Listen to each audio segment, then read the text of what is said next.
Good morning, good morning, good morning. Good morning.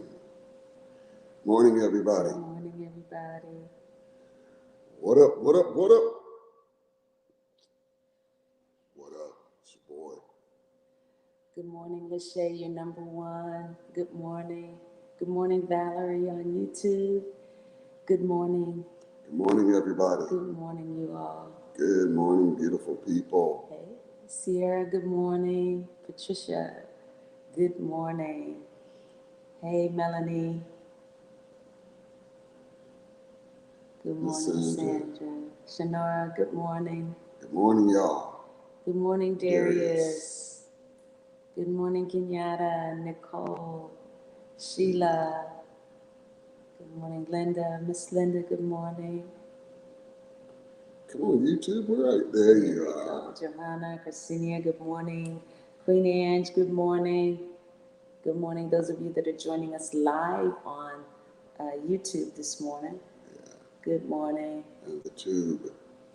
Yeah. The tube and the book is what we're on today. Yeah. Good morning. We are Skip and Melva Henderson, and we are coming. Y'all can see only half of my head on this one, but we are coming to you live this morning. We're still in Orlando, Florida. It's a little chilly here, but that's where we are, and we're excited to be joining you all this morning. And this is Baked Manna live. And what we do every morning is we come to bring value, add value to your life in the morning, and to give you the tools that you need to be the best version of you that you can be. Our mission is to develop your life and your faith every single day. And so we're excited. What you hear is another pastor behind us. He's also doing his morning live session. And so we're all kind of competing for this space in this house this morning. And so we're excited to be joining you all. Well, this morning we're going to be talking about something that we normally don't talk about on Fresh Baked Manna Live, and that is soulmates. How about that? This is going to be a really good conversation. And we're talking about, are soulmates real? That's the first thing that we're going to ask is, are soulmates real? And what is, when you think about a soulmate, we'll get to defining what a soulmate is, but it's a concept that most people recognize, and we want to, everybody wants to meet and marry their soulmate, the person created specifically, to match up with us and meet our needs and make us happy forever, if you will. And so, the question becomes, do you think we're soulmates? I'm going to go with next question. Sometimes I think we are soulmates, and sometimes we're not. Sometimes, to me, a soulmate is a person that thinks like you think, somebody that's made it up in your soul. Y'all have the same ideas about things, but, Skip is, in many ways, Skip is my soulmate. And so we dated for 7 years, and now we've been married for almost 30 years. Almost 30? Almost 30 years. Wow. And so you may not know this, but we're complete opposites. When we got married, we entered into marriage with these misplaced expectations. We thought one thing about the other, and when we got together, we came to the reality. To the reality or realization. That we are different. And so for those of you that are out there looking for somebody that's just like you, forget it. How you say that? Forget about it. Forget about it. Forget about it. You're not going to find somebody just like you. In reality, you don't want somebody just like you. Because you want somebody different that can be strength for your weaknesses. Right. And vice versa, that can complement you, but yet not be you. Yeah. Here's a definition for the word soulmate. It says somebody that just gets you. It's a connection of minds, mutual respect, an unconditional love, and a total understanding that's about being yourself and knowing not only that person is following and understanding your thoughts, but is right there with you side by side. But what you'll notice with this definition, even with this definition, that it's not saying this. And I think that the first myth is that your soulmate is going to be just like you.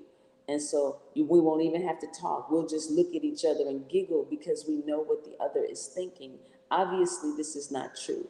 Compatibility is based on character and values. It is not based on sameness. And on many occasions, a couple or people that you meet will put their best feet forward when they're dating.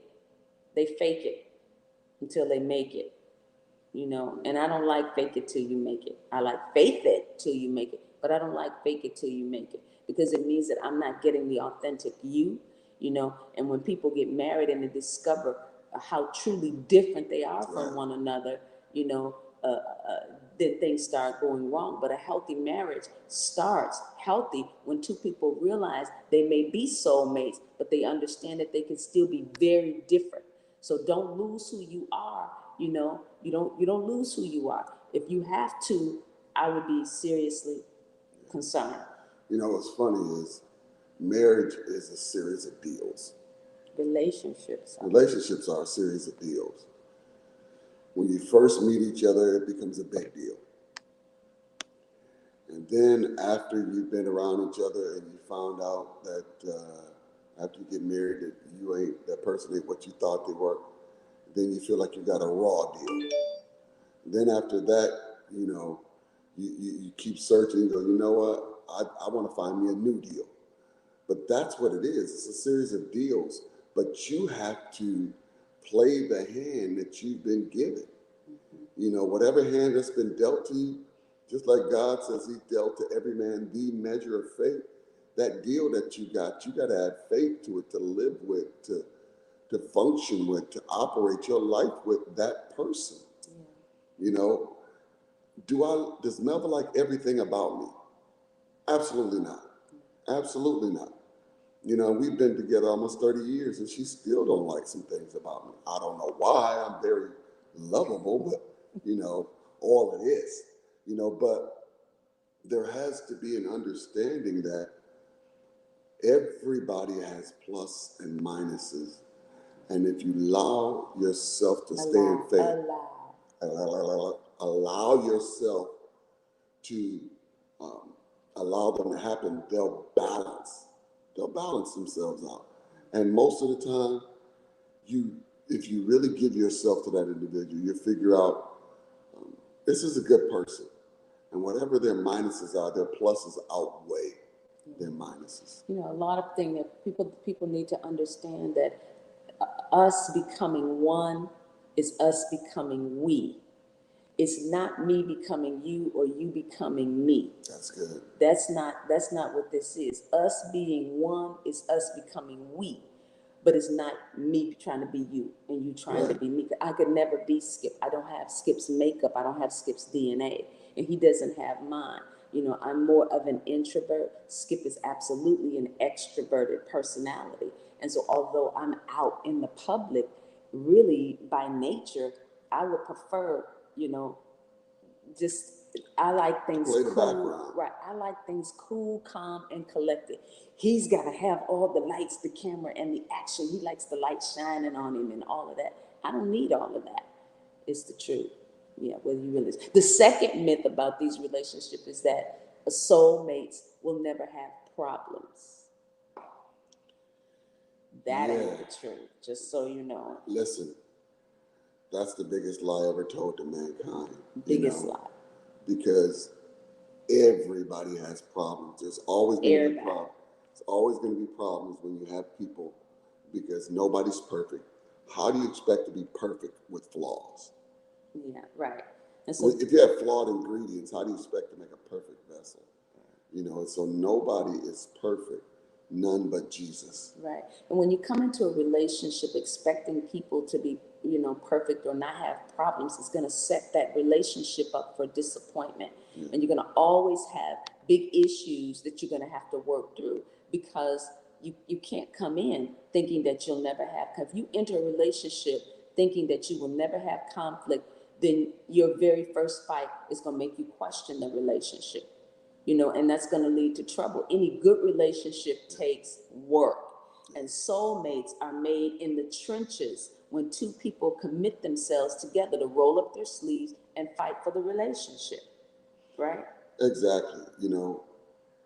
When I decided to marry Melva, I decided to be with her forever. and ever meant What are you talking about marriage? Well, when I decided to be in a relationship with you, I decided whatever we're going to deal with, we're going to deal with together. The good, the bad, the ugly.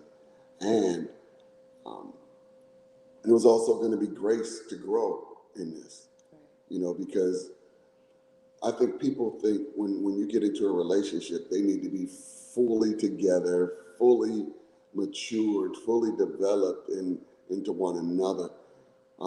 And they're not. They really aren't. We have to learn one another and see how we fit in each other's lives. You know, um, Melba had to figure out where was her place in my life. And, a lot of times you can't tell somebody this is what I need because you can't see all your flaws. So they see them and they just kind of fit into, where they need to be. And that can be done with permission or it can be done by force or friction. But most of the time, you want to give them permission. Listen, if this is where you see where I'm lacking, come on in and help me not lack anymore. Yeah, yeah. When you think about these relationships and soulmates and all of this stuff, it really is, to me, a soulmate is a person that makes a commitment to another person, and then they stay committed to that person even when times get hard. We would be lying if we said that we never had problems in our relationship. We have. In 30 years, you think ain't nothing jumped off. We've had some serious issues in our relationship, but we were committed to one another. And so we stayed committed to our commitment. And as a result, we can say to one another, I think, this is the person that I've made this commitment to. And here's another myth, is that your soulmate is always going to make you happy. No cigar. We make each other happy at times, but we're not always happy. Look, happy is such a real thin word, if you want to ask me, because it's based upon the word happenstance. If my circumstances are right, then I'm happy. But if they're not, they're not. And that's why God never said he'll make you happy. He said he'll give you joy. Because joy is based It's upon spiritual. it's based upon a decision. Yeah. And so most of the time, Melva doesn't make me happy, but she definitely gives me joy. She definitely gives me joy. And I never look for her to make me happy. That's what I was going to say. I always look for joy. This is joy being with her. This is joy living with her. This is joy doing life with her. And that joy overrides whatever circumstances or situation that comes. There are good times, there are bad times, there are rough times, there are easy times. But there's joy in all of it because I'm with somebody who honestly is connected to my heart, and I have joy when I'm with them. I think that's a really key point to realize, is that we make each other happy at times, but we're not the basis of one another's happiness. The basis of our happiness is Christ. And so if he misses it or I miss it, we don't fall apart. If I miss it, we just don't fall apart when the other one misses it. We might get mad, we might get upset, but we don't fall apart as an individual because my happiness is not lodged in him, right? Even your soulmate is not going to be able to meet all of your needs. And that's the thing that you've got to understand. They're not going to be able to meet all of your needs. They'll meet some of them, but not all of them. Only God is the one that's designated to meet every need that you have. Philippians 4:19 says it. My God shall supply all of your need according to his riches and glory by Christ Jesus. And you know what? And those needs, and that's spiritually and naturally, because so our needs are so different from one another. Like, for instance, I need to be involved in sports. Melva doesn't feel that at all. She doesn't want nothing to do with sports. I wouldn't say I want nothing to do with Well, for the most part, she that ain't something that floats her boat. It really isn't.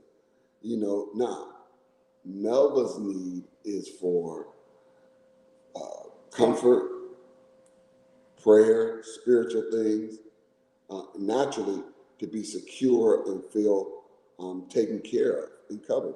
That's her natural need. You don't have a natural need?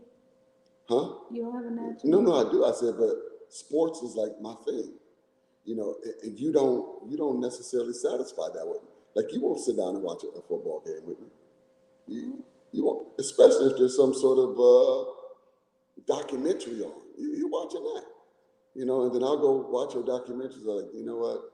I gave you 5 minutes. I'm out of here. He won't watch a documentary with me. I love the History Channel. I love history, and he ain't trying to hear it. And so I lived through that. Well, I want to see it again. okay, anyway. Okay, so even your soulmate is not going to be able to meet all of your needs. That's our point. Remember, your soulmate is where your soul rather is where your emotions lie, and that's where we make our choices. And the truth is that we create soulmates by the choices that we make. And when it's bad, it's because we choose to enter into relationship with somebody else's dysfunction that just doesn't work with our lives. That's, that's the bottom line of it. And so we can choose wisely. So you can choose a soulmate wisely, but just remember, they're not going to meet every need that you have. And it's not going to be perfect in that relationship. I believe when you can find and marry your soulmate or find your soulmate, it's a good thing. You can find somebody that you feel like you're compatible with, but compatibility does not equal sameness. We are not the same. And so you're going to struggle in your relationship, until you recognize that the myths related to having a soulmate, are not true. But even the Bible says, don't find somebody compatible with you. He said, don't be unequally yoked.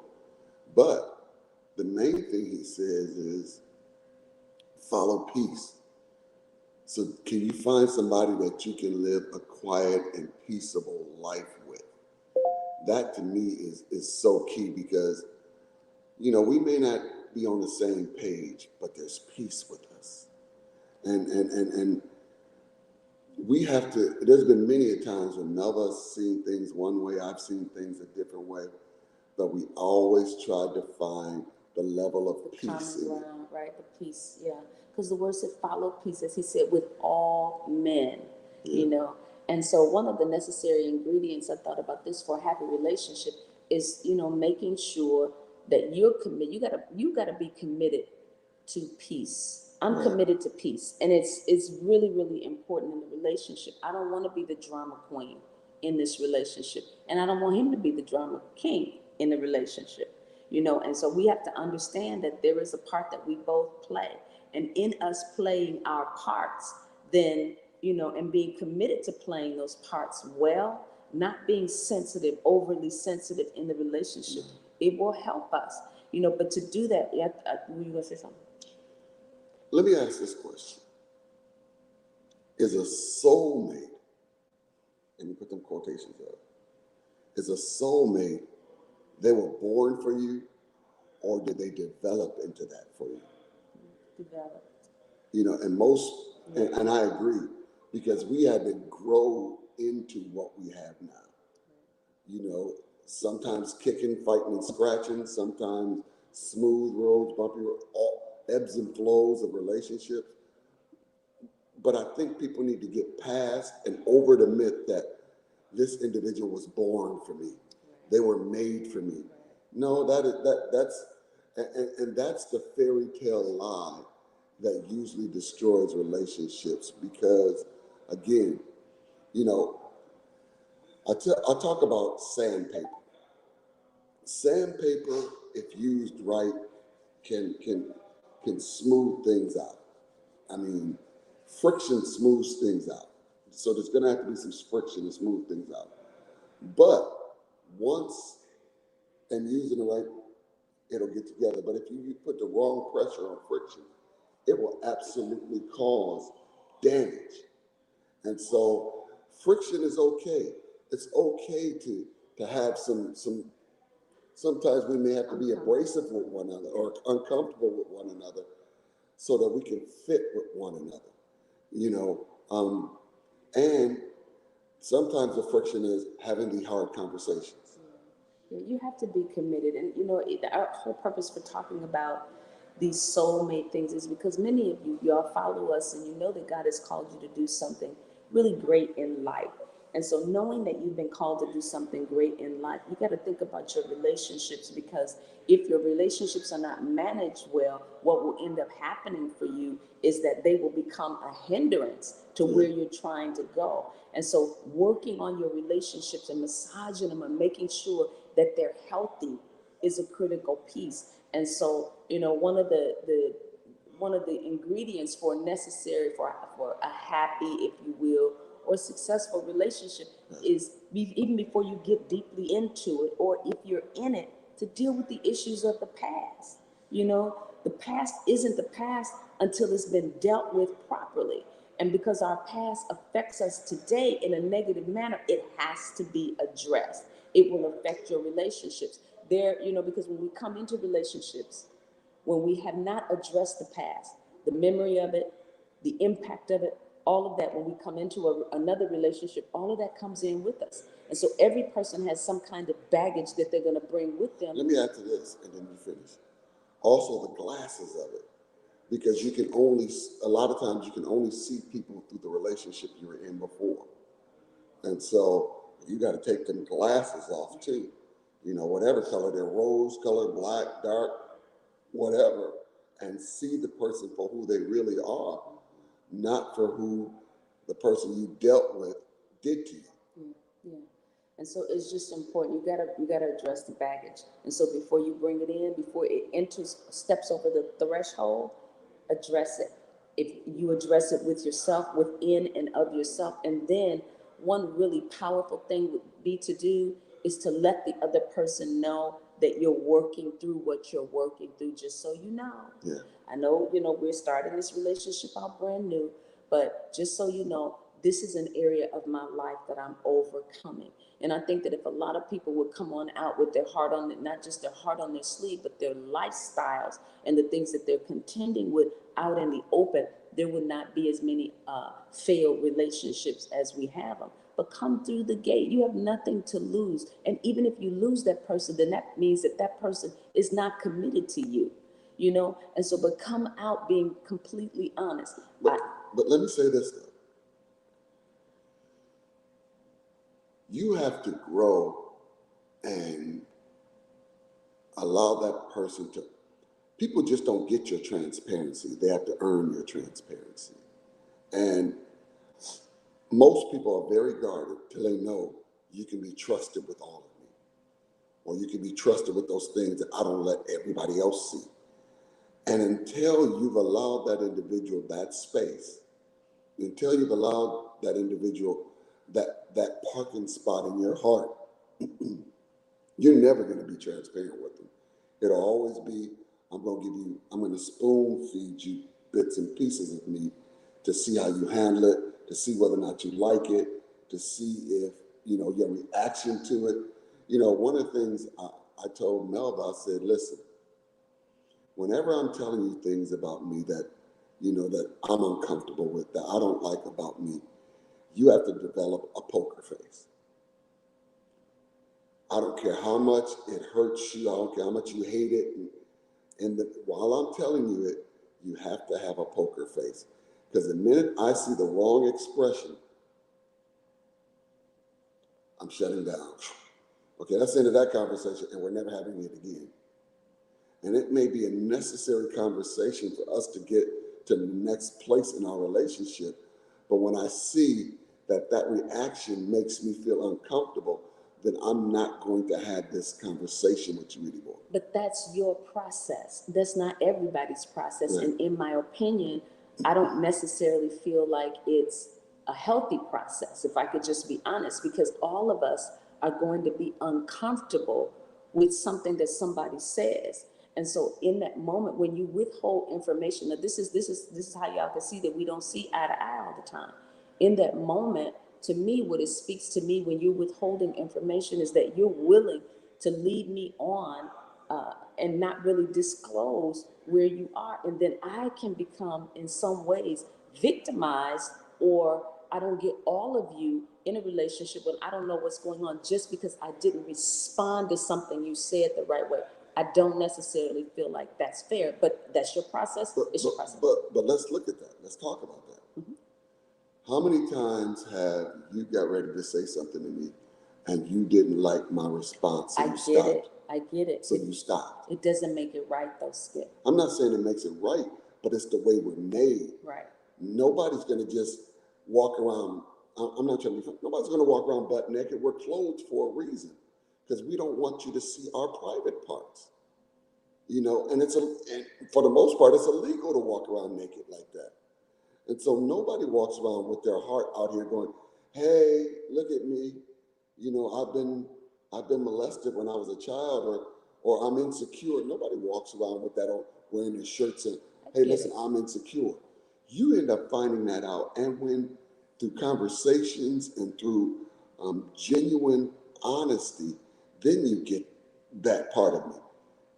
But until then, we're masked up. We are masked up. I get it. Every person, like I said, every person brings some kind of baggage, you know, into a relationship. And it's hurts that have never been dealt with, unforgiveness, generational sins from wrong behaviors, you know, that we were raised around, and issues in our personalities that have never been fixed. But in order to deal with your past, you have to be willing to be blatantly honest with yourself and then with the person you're coming into relationship with. It may not happen right away, because to Skip's point, you know, but we have a tendency to see the flaws in people that we're in relationship with and associate them with how messed up their family is or their past was. But sometimes we're blind to our own issues, and we need to honestly look at some of our less than stellar qualities and ask the question, can I, you know, could I be this way because of something in my past that I haven't dealt with?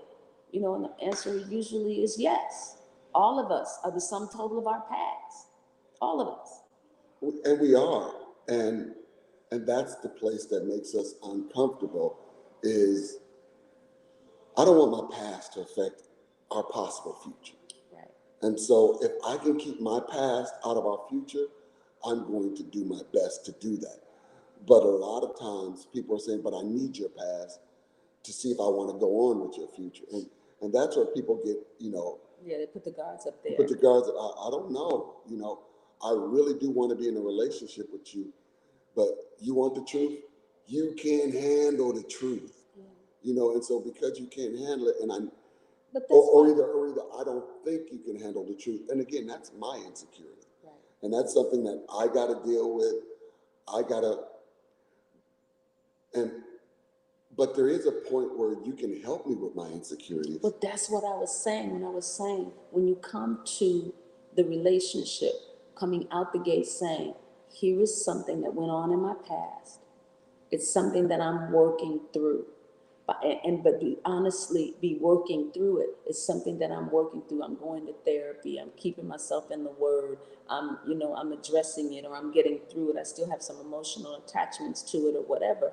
You know, then you empower me to be able to help you, you know, or to say, I'm sorry, I don't have time to be dealing with somebody that has that issue because I might have the same issue. You know, I don't know. I'm just saying it's important to be as honest as you can, because when you come into a relationship guarded, people need to understand why. Why are you so guarded? And just giving me a heads up about why you're guarded just empowers me to be able to walk with you. But if you guard it, you ain't never telling me what's going on, then what you're going to do is leave me to come up with my own thoughts and my own ideologies about what's going on with you. And you yourself said that when you leave me with my thoughts, it never turns out sweet for you. Yeah, I agree. But what happens when you're guarded and you didn't know you're guarded? You just think that, you know, I'm not a talker. I don't be putting my business all out there. And you don't know that you're guarded, but you get into a relationship and they keep telling you, why are you so guarded? I said, I'm not guarded. I just don't talk so much. I don't talk like everybody. I don't talk that much. And so what do you do when you're guarded and you don't even know it? You think, I'm good. That's just the way our family didn't talk much, not knowing that whatever happened to y'all stayed in y'all, so nobody talked about it. That's the way you were made. And then you got a person that you get in a relationship and they're just a talker. I mean, they a yapper. Well, let me say that they're just a great communicator, and they look at you like you're horrible at it. How do you Ooh, that's good. But you know, we ain't got enough time to address it. We don't have enough time to address it. But understand this: bad things in our past that we haven't dealt with create personality problems, emotional issues, relational difficulties, and insecurities, and they will produce problems in the relationship. And so when you start dealing with your past, the first thing to do is surrender them to the Lord and ask the Spirit of God to reveal to you anything or anyone in your past that you need to deal with. And then the second piece is always forgiving. All of us have deep hurts from our past. And without forgiveness, our hurts become festering wounds that never heal and cause our personalities, to form around those wounds. So just want to share that with you. I know we got to go. So he's pointing to the clock. All right, we got to go. Thank you all so much. We always got to leave y'all with cliffhangers so you come back for the next episode.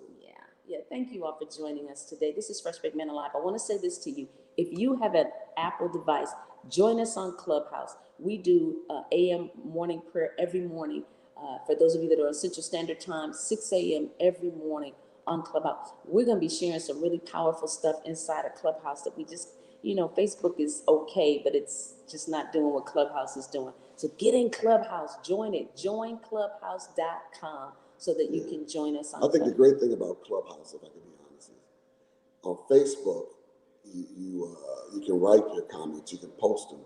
But on Clubhouse, you have the opportunity to get up and speak and we can hear you. We can hear you, and you can get your questions answered. Right, and it's live, and it's in the moment. It's on. It's real time, and it's engaging. Yeah, it is. So join us on Clubhouse. God bless you all. Love you. See you tomorrow. Bye-bye.